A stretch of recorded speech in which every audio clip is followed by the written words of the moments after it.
Antes de comenzar a ver enlace químico, vamos a hacer un breve repaso de los temas que estamos viendo en esta unidad 2. En principio vimos cómo está constituido el átomo. El átomo tiene un núcleo constituido por protones y neutrones y orbitales en donde se encuentran los electrones por fuera de ese núcleo. Los protones tienen carga positiva, los electrones tienen carga negativa. Los protones y los neutrones son mucho más grandes que los electrones.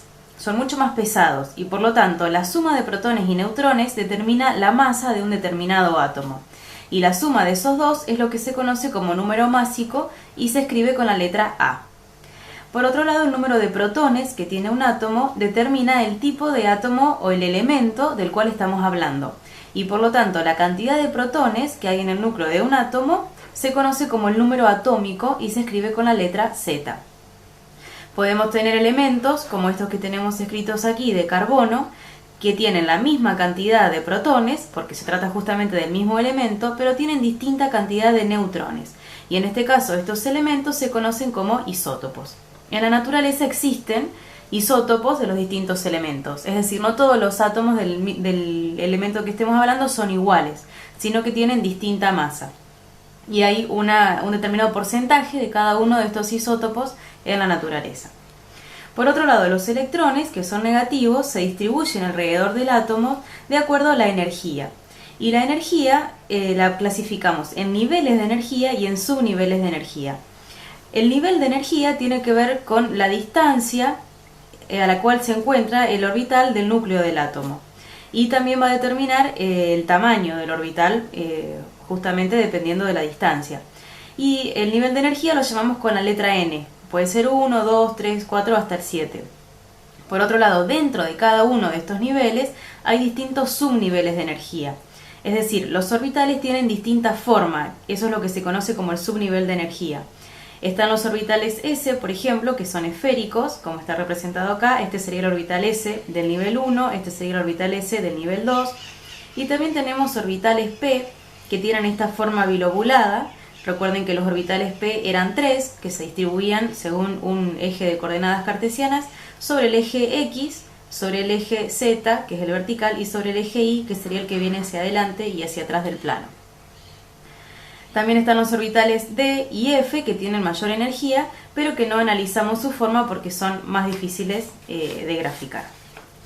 Por otro lado, analizamos también la configuración electrónica, es decir, esos electrones que están distribuidos en los orbitales, de acuerdo a su energía, los graficamos en un diagrama de este tipo. Consideramos que los orbitales se iban llenando en función de estas reglitas de las diagonales, que lo que hace es establecer cuál es el orbital que tiene menor energía. Y entonces primero se llena el orbital 1s, que es este, luego el 2s, que es este, luego el 2p y después el 3s, el 2p y el 3s, y después sigue el 3p, el 4s, seguiría aquí y aquí, luego el 3d, después el 4p, o sea el 3d, después el 4p, después recién el 5s que estaría aquí más arriba.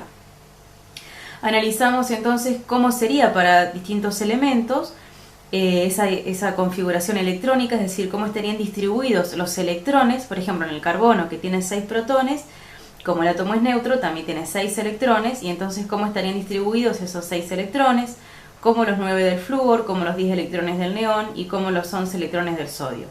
Y también analizamos que los elementos, hay algunos elementos que tienen tendencia a perder o a ganar electrones para adquirir la configuración estable del gas noble anterior o posterior, del más cercano.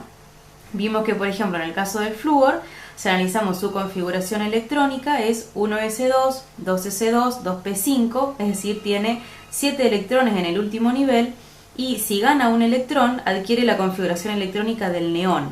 Entonces, tiene tendencia a ganar un electrón, es decir, completar el orbital 2p, y entonces en vez de 2p5, la configuración del ion de flúor, que se llama fluoruro, es 2p6, y como este ion tiene un electrón más respecto del elemento neutro, tiene 9 protones y 10 electrones, y por lo tanto tiene carga negativa. Por otro lado vimos el caso del sodio, que sería contrario a este caso. La distribución de electrones del sodio es la que está graficada en este nivel de energía. El sodio tiene un electrón en el último nivel, que es en el nivel 3s, y por lo tanto para adquirir la configuración de un gas noble, va a adquirir la configuración del gas noble anterior, que es perdiendo ese electrón y quedándose con el orbital 2p completo, que sería la configuración electrónica del neón. Entonces, el sodio tiene un electrón en el último nivel y lo pierde formando el catión sodio, cuya configuración es 1s2, 2s2, 2p6, que es la configuración del neón. Por lo tanto, si el sodio perdió un electrón, tiene 11 protones, o sea, 11 cargas positivas y 10 electrones. Por lo tanto, tiene una carga positiva en el balance de cargas y por lo tanto forma el catión sodio, que es el que está escrito aquí. Por último, vimos que en la tabla periódica tenemos los elementos ordenados en función del número atómico, es decir, primero está el hidrógeno, que tiene un número atómico 1, es decir, un solo protón, luego el helio, que tiene 2 protones, luego el litio, que tiene 3, y así sucesivamente. Aquí, por supuesto, faltan los elementos de los grupos intermedios. Está representado el primer grupo, el último de los gases nobles y el anteúltimo.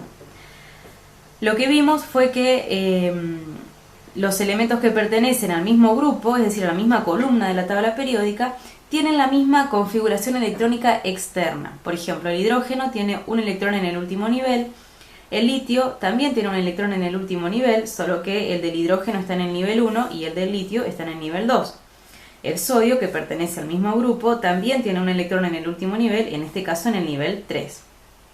Y también vimos que a medida que nos movíamos en un período, es decir, en una de las filas de la tabla periódica, se iban completando los orbitales del mismo nivel. Por ejemplo, en el período 1 únicamente se encuentran el hidrógeno y el helio, porque en el primer nivel únicamente puede haber 2 electrones. Entonces, el hidrógeno tiene un electrón en el nivel 1 y el helio tiene 2 electrones en el nivel 1 y ahí se completó el nivel 1.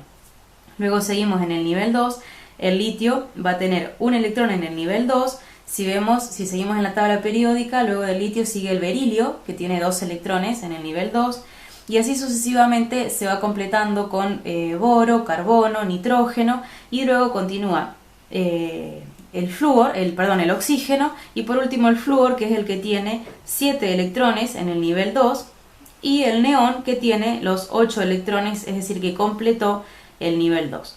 Y así sucesivamente podemos ir analizándolo para el resto de los periodos de la tabla periódica.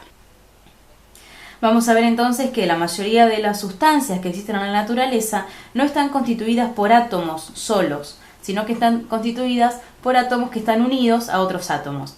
Las únicas sustancias que se encuentran formadas por un solo átomo son los gases nobles, que los gases nobles tienen una gran estabilidad y por eso no necesitan combinarse con otra sustancia para formar, con otro elemento, para formar sustancias estables, sino que por sí mismos un átomo aislado de neón, de argón o de helio constituye una sustancia porque no necesita combinarse con otro.